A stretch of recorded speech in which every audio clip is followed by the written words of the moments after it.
In 2020, scientists found mercury inside Tikal's drinking water. The city had survived everything else. Darkness, no wind, no insects, just stone, and the slow drip of poisoned water. Why did a city built for drought collapse during the rains? Why did royal bloodlines vanish without invasion? In 1998, an archaeologist entered a room in Aguateca. Tools were left mid-stroke. Food was still in the bowls. And decades later, beneath a ruined pyramid in Dos Pilas, researchers found a sealed chamber built by the city's own people before they ran. Stay until the end, because the third story shows what happens when a civilization destroys itself. The Poisoned Reservoir. Tikal, Guatemala, 2020. University of Cincinnati researchers tested ancient sediment. They found something deadly. The evacuated city. Aguateca, Petexpatun, 1998. Takeshi Inomata entered an elite compound. The people had not left. They had run. The Sealed Chamber. Dos Pilas, Guatemala, 1990s. Arthur Demarest found a city that dismantled itself. Did the Maya collapse begin with nature, or with people who refused to stop? The city was Tikal, northern Guatemala, year 800 AD. Population, nearly 60,000 people. One of the greatest cities in the Western Hemisphere. Its temples rose over 70 meters high. Its trade routes stretched across the entire Petén Basin. But Tikal had one problem. No river, no lake, only rain. So the engineers built reservoirs, enormous ones. One alone held millions of liters. A rare detail almost no one mentions today. They lined the systems with imported clay. Tikal was built to survive a drought. So why did it die during one? The drought began gradually. Around 820 AD, tree ring data from Belize confirmed it. At first, the reservoirs still worked. The city survived. Farmers adapted. Then conditions worsened. Season after season, rainfall dropped sharply. Construction stopped. Royal inscriptions became rare. And in 869 AD, the last stela was carved. After that, silence. No invasion, no burned palace. Just abandonment. Slow, uneven, terrifyingly quiet. In 2010, researchers extracted sediment cores from the Corriental Reservoir, right next to the ceremonial center. Inside the mud, they found mercury contamination, extremely high concentrations. The source was likely cinnabar, a bright red mineral made of pure mercury. The Maya elite used cinnabar everywhere, on temple walls, in burials, on royal masks. But that was not all. The team found DNA traces of toxic cyanobacteria, dangerous algae, capable of causing severe illness and neurological damage. The system protecting Tikal may have become its slow poison. Researchers from the University of Cincinnati published the findings in 2020. Lead authors David Lentz, Nicholas Dunning. The contaminated reservoir stood beside elite ceremonial spaces, not distant workshops, not ordinary housing. The poison accumulated closest to the rulers themselves. Through the same rituals they performed every year, one sediment sample contained mercury levels considered unsafe even today, 1,000 years later.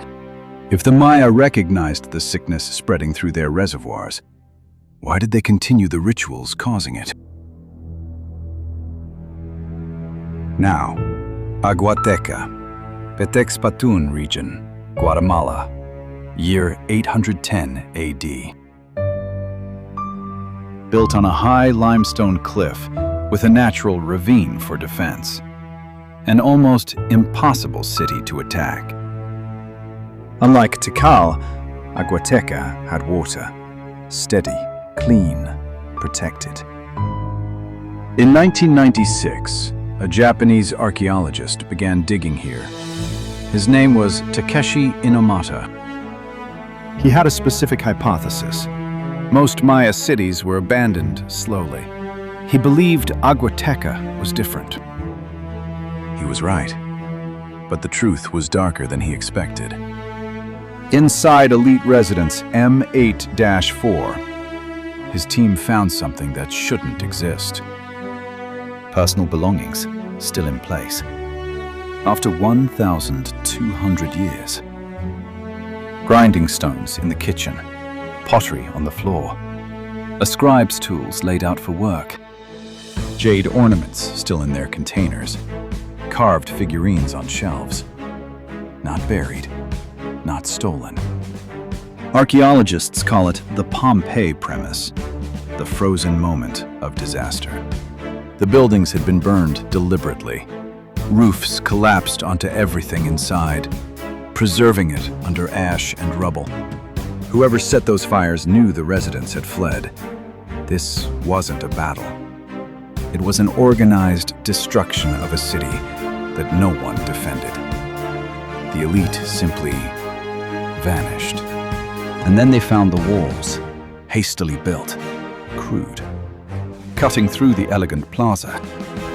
Defensive barricades built around the elite center in the final months. But the stones were not new. They were taken from sacred buildings, beautifully carved temple stones, shoved into rough emergency walls. The elite dismantled their own monuments to delay an enemy whose name was never recorded. Inomata found something else, a spear point, inside an elite residence. Aguateca had fallen, but the people fled before the fires. They knew it was coming. Tikal lost its water and stayed. Aguateca had water and ran. Two cities, two failures, two completely different causes, the same ending. The Maya collapse was never one disaster. It was many disasters, happening together. And what we didn't know yet was that this was only the beginning. 3 archaeologists studied the inscriptions from the final decades of Dos Pilas. One stopped publishing entirely. Another described the final inscriptions as psychologically disturbing. He never expanded. And buried beneath collapsed stone, one chamber contained evidence rulers almost never admitted publicly. Fear. Dos Pilas, Petex Batun region, Guatemala. Year 760 AD. Dense jungle, steep ravines, defensive walls cutting through the forest. Unlike Tikal, Dos Pilas looked prepared for war. The most heavily fortified Maya zone ever discovered. Excavation led by Arthur Demarest, Vanderbilt University, beginning in 1989. His team found the last ruler's name. Kawil Chan Kanich, honored in 761 AD. After that, no successor, no victorious king. The dynasty ended without record. And beneath Temple L5-1, something the survivors had sealed. The wars had begun decades earlier. Royal families turned against neighboring kingdoms. Alliances collapsed. Refugees moved between fortified cities. Trust disappeared. Demarest's team found walls built in panic. Some stones came from dismantled temples. Even sacred architecture became emergency material. The city ate its own gods. In 761 AD, Kawil Chan Kanich disappears from inscriptions. Forever. Elite residences were left unfinished. Population movement accelerated. Then, complete silence. Demarest later described what they found. Not random destruction, a formal ending. Inside the sealed chamber beneath Temple L5-1, ritual objects, shell ornaments, ceremonial knives, all of them deliberately broken before the chamber was sealed. This is called a termination ceremony. The Maya performed it when ending a sacred space forever. The city's own people sealed the chamber, not invaders, the inhabitants themselves. One inscription described the catastrophe, using a phrase translating roughly to the arrival of suffering. Not myth, not metaphor, recorded history carved in stone. The final defensive walls at Dos Pilas were built from stones taken from royal palaces. The city dismantled itself to survive a little longer. Archaeologist Dr. Lisa Lucero studies Maya water systems and collapse patterns. She has warned that environmental stress alone never explains collapse. Leadership decisions matter. If Maya rulers understood their world was collapsing, why did their inscriptions continue describing divine kingship until the very end? The official explanation is complex systems collapse, drought, deforestation, warfare, political fragmentation. And for most researchers, that is enough. But it does not explain why reservoirs became contaminated near ceremonial centers, or why fortifications appeared so rapidly across multiple regions. It does not explain the termination ceremonies, the sealed chambers, the cities that tore themselves apart. The collapse was not one moment. It was pressure building slowly, until entire systems failed together. What we know for certain is that major Maya cities across the southern lowlands were abandoned between the 8th and 9th centuries AD. How many civilizations collapse long before their people admit the collapse has already begun? If you want to keep going deeper, you know where to find us. Because history rarely disappears. Sometimes it is buried deliberately. Leave a comment. Do you believe the Maya collapsed because of external forces, drought, war, climate, or because they destroyed themselves?